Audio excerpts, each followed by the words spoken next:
Rockstar's Red Dead Redemption 2 was one of my most anticipated games of the year. I was more hyped for this game than I think I have been for any other game before.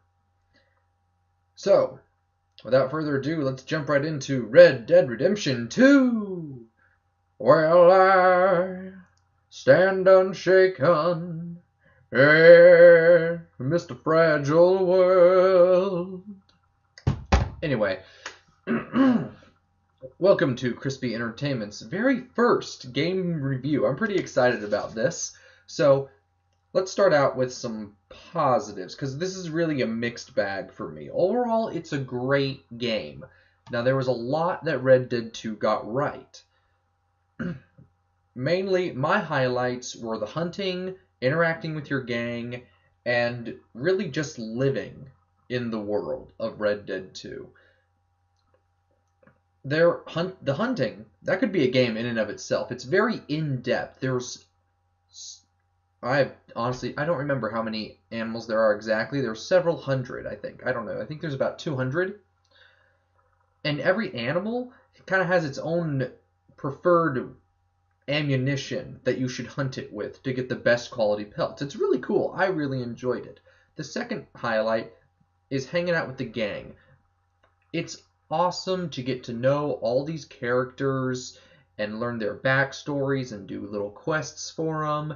It's really well put together, and the camps are probably my favorite part about all this, because you can upgrade them and make them a bit more personal. There's more mechanical upgrades, like getting a fast travel system, even though the system is a little wonky, because you can only fast travel to a place that you've been from your camp, but you can't fast travel back. It's not ideal in my opinion, but it's still good. The living in the world is definitely just the way to play the game. You need to play this game slowly. I kind of rushed through the ending of it, and even though the ending wasn't the best, rushing through it didn't make it any better. You really need to take your time with Red Dead and make sure that you just soak in all the content, because that's when it really shines, is when you're just doing your thing, having fun. Graphically, the game is stunning. It's really great. It really blows me away, the amount of detail that you get in the faces and the weapons, scenery. The game just looks fantastic 24/7. There's just a couple little clipping issues once in a while, like when you have the bow and arrow on your shoulder, your hat, the string can kind of clip into your hat, and it just kind of takes you out of it a little bit. But you only really see things like that during cutscenes. The soundtrack, it's amazing. And particularly my favorite moment was when Unshaken by D'Angelo, that started playing on a horse when I was riding on my horse down a trail, and then suddenly this song comes on, and it's just, the soundtrack is never bad, but in times like this, it takes center stage and just shines. On the topic of story, this is where the game kind of goes up and down and turns into a problem. It starts out strong. We all know, like just from the ads, that this is the story of the Dutch van der Linde gang going out. It's the civilization is coming in and the old ways are gone. It's that thing. It's that little arc. And you just love hanging out with the gang. They're all great. The missions they can take you on, and you can even just hang out in camp and play poker and stuff. It's real fun. The problem comes about halfway through the game, where now we know that the gang is going to fall out, and that for some reason they disperse. We know that because it was advertised, it was in Red Dead 1. We just don't know exactly how.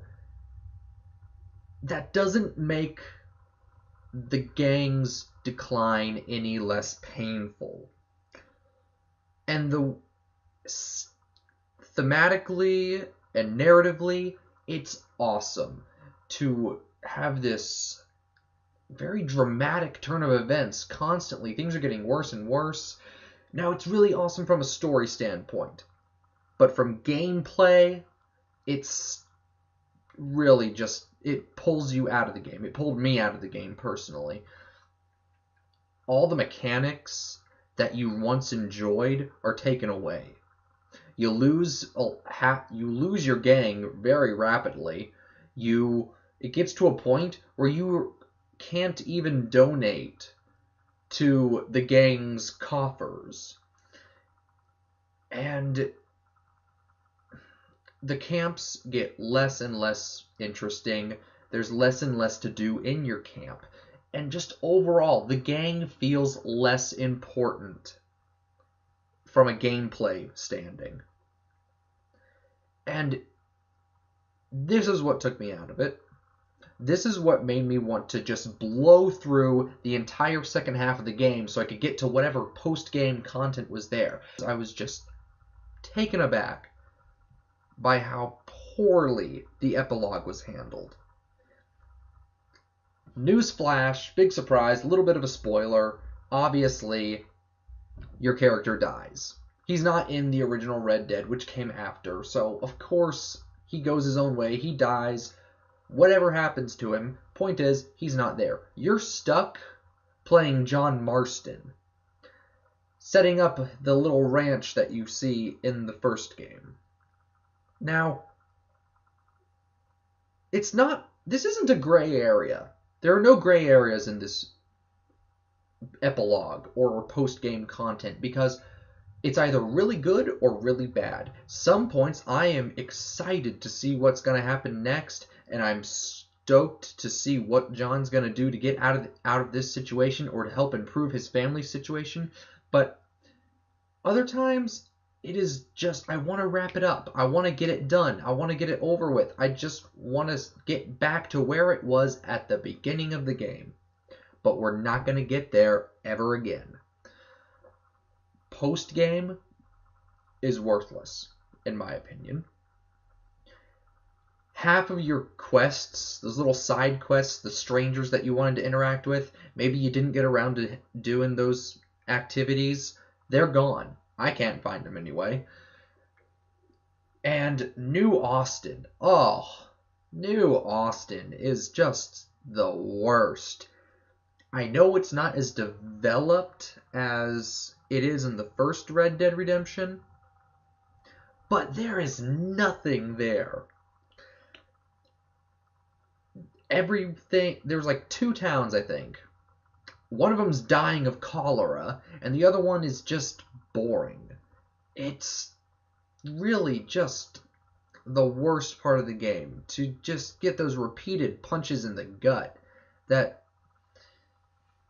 make you want to just restart the game and like stay in chapter 2 or chapter 3, because that's where the game was at its peak, when you had all of the mechanics, when you had all of the characters. And as you progress, you lose these things. You lose what makes the game good. Now, I understand from a storytelling standpoint, the game is excellent. The things that happen, the order of events, the character interactions, everything is spot on. But as a player, it infuriated me that these things, the gang, the camps, all this stuff that Rockstar said would be in the game, and that was a centerpiece, the highlight of the game, they are given to you, and then they are taken away, and you cannot get them back. And it threw me out. I probably won't play Red Dead again for several years, just because it left such a bad taste in my mouth. So, it is with a heavy heart that I can only really give Red Dead 2 a 7 out of 10. It would be an 8, but just the feelings it left me with were negative. It was a beautiful game. It was an amazing game. I still recommend you get it. Don't get me wrong, I love the game, but I hated the ending. I hated what it did, and it was just a mess. It was just a mess. The game was great. The ending was a mess. It left a bad taste in my mouth. The best I can give it is a 7 out of 10. Well, I hope you enjoyed this, our first game review. Well, my first game review. It's a one-man show here on Crispy Entertainment. But do like, subscribe, check out the Patreon. I'm going to be setting up pretty soon. And thank you very much. Enjoy your gaming.